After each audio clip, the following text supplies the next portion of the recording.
Green board पर आप सभी का स्वागत है। मेरा नाम है मनदीप। क्लास 10th में हो, हिंदी का एग्जाम आएगा, वहां पर 5 नंबर का इनफॉर्मल लेटर, हिंदी में कहें तो ये आएगा अनौपचारिक पत्र। अनौपचारिक पत्र का मतलब क्या होता है? आपको अपनी बहन को पत्र लिखना है, भाई को पत्र लिखना है, माताजी, पिताजी, चाचा, चाची, नाना, नानी, प्रिय मित्र जो होते हैं उनको पत्र लिखा जाता है, उसको कहा जाता है अनौपचारिक पत्र। जो भी ये अनौपचारिक पत्र होता है, इसमें आपको कुछ चीजों का ध्यान रखना होता है। फॉर्मेट क्या होता है समझा देता हूं, क्योंकि एग्जाम में ये 5 नंबर दिलाकर जाएगा। मुझे पता है तुम अपने चाचा, चाची, मामा, मामी, नाना, नानी या बड़े भाई, छोटे बहन किसी को पत्र नहीं लिखोगे, लेकिन एग्जाम में तो लिखोगे, क्योंकि वहीं से 5 नंबर मिलेंगे। किसी को भी लिखोगे, 5 नंबर नहीं देने वाला कोई, एग्जाम में लिखोगे तो 5 नंबर मिलेंगे। तो इसका एक फॉर्मेट होता है। जो भी ये अनौपचारिक पत्र होते हैं, इनका एक फॉर्मेट होता है। उस फॉर्मेट के अनुसार आपको चलना होगा। अगर फॉर्मेट में गलती कर दी तो सारा पत्र जो है वो गलत हो जाएगा। अब ये फॉर्मेट क्या है? सबसे पहले क्या करना है, आपने अपना एड्रेस डालना है। भाई अपना एड्रेस यानी कि जहां पर भी तुम हो, जहां से भी तुम चिट्ठी लिख रहे हो, वो एड्रेस आपने डालना है। ठीक है, वो एड्रेस आपने डाल दिया। एक लाइन यहां पर आपने छोड़ देनी है। उसके बाद तारीख डालनी है। जिस भी तारीख को चिट्ठी लिखी जाती है, और आपने यहाँ पर तारीख वगैरह ऐसे नहीं लिखना है, आपने लिखना है दिनांक। ठीक है, दिनांक कितनी है भाई? 24। उसके बाद महीने का नाम लिखना है। फरवरी है तो पूरा का पूरा महीने का जो नाम होता है आपने वो लिख देना है। ठीक है, जैसे यहाँ पर फरवरी लिखा गया है, उसके बाद साल आपने लिख देना है। बहुत सारे बच्चे क्या करते हैं, साल को ऐसे लिख देते हैं जैसे आपका मार्च हो गया। ठीक है, बच्चों ने क्या किया, ऐसे मार्च लिख दिया, उसके बाद 24 लिख देते हैं, तो ये बिल्कुल गलत होगा। आप ऐसे नहीं लिख सकते हो। साल आपको पूरा का पूरा लिखना पड़ेगा। जैसे यहाँ पर 2025 है तो ये पूरा साल हो गया हमारा। उसके बाद फिर से यहाँ पर क्या करना है भाई, एक लाइन छोड़ देनी है।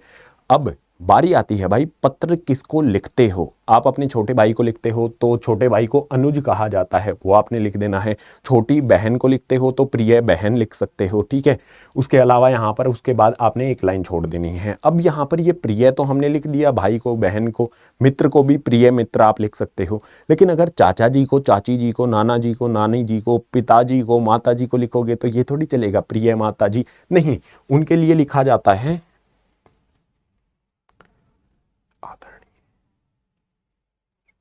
आदरणीय। तो यहां पर हमारे पास क्या आ जाएगा,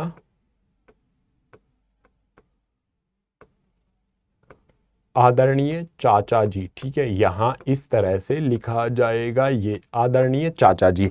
अगर आप चाचा जी को लिखते हो तो आपने इस तरह से आदरणीय चाचा जी लिख देना है, आदरणीय पिताजी लिख देना है, माता जी, मामी जी, इस तरह से आपने आदरणीय शब्द का यहां पर इस्तेमाल करना है।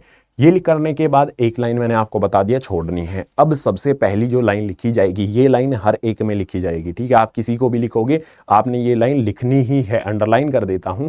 आशा करता हूं कि आप सब घर में ठीक होंगे। लाइन लिखेंगे। उसके बाद मैं भी यहाँ पर सकुशल हूँ। सबसे पहले हमें आशा करनी है कि हाँ भाई तुम ठीक ठाक होगे, हम ये आशा करते हैं। इसके अलावा मैं भी यहाँ पर ठीक ठाक हूँ। उसके बाद आपको क्वेश्चन में जो कहा गया है उस मुद्दे पर धीरे धीरे आना है। मान लो मतलब ये जो मैंने पत्र लिखा है ये पिछले साल आया था। पिछले साल जो पत्र आया था उसमें कहा गया था कि आपके छोटे भाई जो हैं उन्होंने बोर्ड परीक्षाओं में पहला स्थान हासिल किया है, अव्वल स्थान हासिल किया है। अब वो मोटरसाइकिल के लिए पिताजी से जिद कर रहा है कि भाई मैंने अव्वल स्थान हासिल कर लिया, जिद कर रहा है कि मुझे मोटरसाइकिल दिला दो। तो आपको उनको समझाने के लिए पत्र लिखना है। तो सबसे पहले तो भाई उसने अव्वल स्थान हासिल किया है, बड़ी बात है अव्वल स्थान हासिल करना। तुम भी अव्वल स्थान जरूर हासिल करना, पूरी कोशिश कर देना अपनी। ठीक है, तो सबसे पहले उसको बधाई वगैरह देनी है।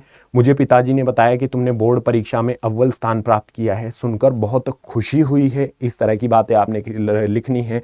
और मतलब ये गर्व की बात है। ये सारी चीज़ें यहाँ पर जो लेटर बॉडी होता है उसके अंदर आएंगी। ये सारी चीज़ें मतलब उसकी तारीफ करनी है, शाबाशी देनी है कि ये गर्व की बात है। इतना सब करने के बाद फिर मुद्दे पर भी तो आना है ना।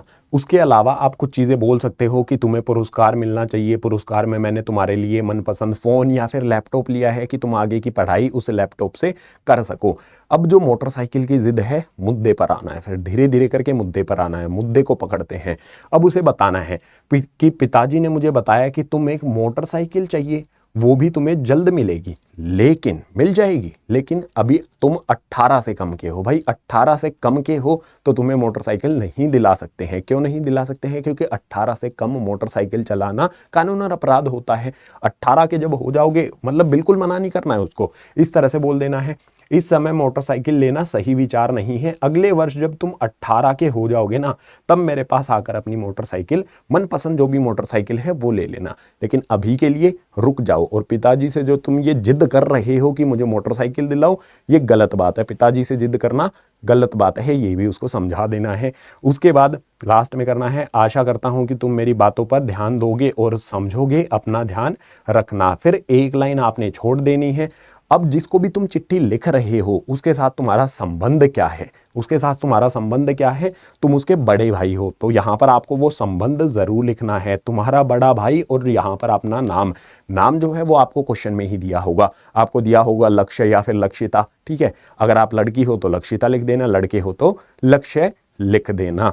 अगर नाम ना दिया हो, अगर नाम ना दिया हो तो आपको क्या लिख देना है, क ख ग, इस तरह से आपने लिख देना, ठीक है। क ख ग लिख देना है अगर नाम ना दिया गया हो। वैसे तो मोस्टली 99% है नाम दिया होगा क्वेश्चन में ही। तो जो भी इनफॉर्मल लेटर होते हैं उनका ये फॉर्मेट होता है। इनफॉर्मल लेटर में अगर आप इस फॉर्मेट को फॉलो करोगे तो 5 नंबर पक्के आपके हो जाएंगे। एक बात का ध्यान रखना है, जो भी ये लेटर बॉडी होती है इसमें आपको लगभग 100 शब्द जरूर लिखने हैं, 100 से ज्यादा मत करना, ठीक है। 90-100 कर दोगे, मतलब लगभग 9 लाइन लिख दोगे तो आपका ये पूरा हो जाएगा। 9-10 लाइन लिख दोगे। यहाँ पर प्रेजेंटेशन में थोड़ा सा ज्यादा हो गई है ये लाइन, लेकिन आपने 9 लाइन लिखनी है, लगभग 100 शब्द होने चाहिए। देख लो आप एक लाइन में लगभग कितने शब्द लिखते हो, उसी के अनुसार आपने लाइन लिख देनी है। थोड़ा बहुत ऊपर नीचे हो जाता है, 90 लिख दोगे तो भी चल जाएगा, 110 हो जाएंगे तो भी चल जाएगा, 5 नंबर वहां पर मिल जाएंगे। लेकिन जो असल मुद्दे की बात होती है वो आपको क्वेश्चन में जरूर लिखनी है। बहुत सारे बच्चे क्या करते हैं पता है, मैंने देखा लिटरली क्वेश्चन पेपर, मतलब जो आंसर शीट है वो मैंने देखी, उसमें एक बच्चे ने क्या लिख रखा, सब्जेक्ट लिख रखा। तो इसमें कोई भी सब्जेक्ट नहीं लिखा जाता है। जो अनौपचारिक पत्र होते हैं उसमें फॉर्मेट ये रहेगा, आपको अपना पता लिखना है, एक लाइन छोड़नी है, दिनांक लिखनी है, एक लाइन छोड़नी है, किसको लिख रहे हो उसका नाम लिखना है, एक लाइन छोड़नी है, लेटर बॉडी आ जाएगी, एक लाइन छोड़नी है। उसके बाद लास्ट में यहाँ पर जो भी आपका रिश्ता है उसके साथ वो लिख देना है, और उसके बाद आपने लिख देना है अपना नाम। पत्र हो जाएगा समाप्त और 5 नंबर हो जाएंगे पक्के। उम्मीद करता हूं ये वीडियो आपके लिए काफी बेनिफिशियल रहेगी। तो इस वीडियो में इतना ही, मिलता हूं आपसे इसी तरह की नेक्स्ट एजुकेशनल वीडियो में।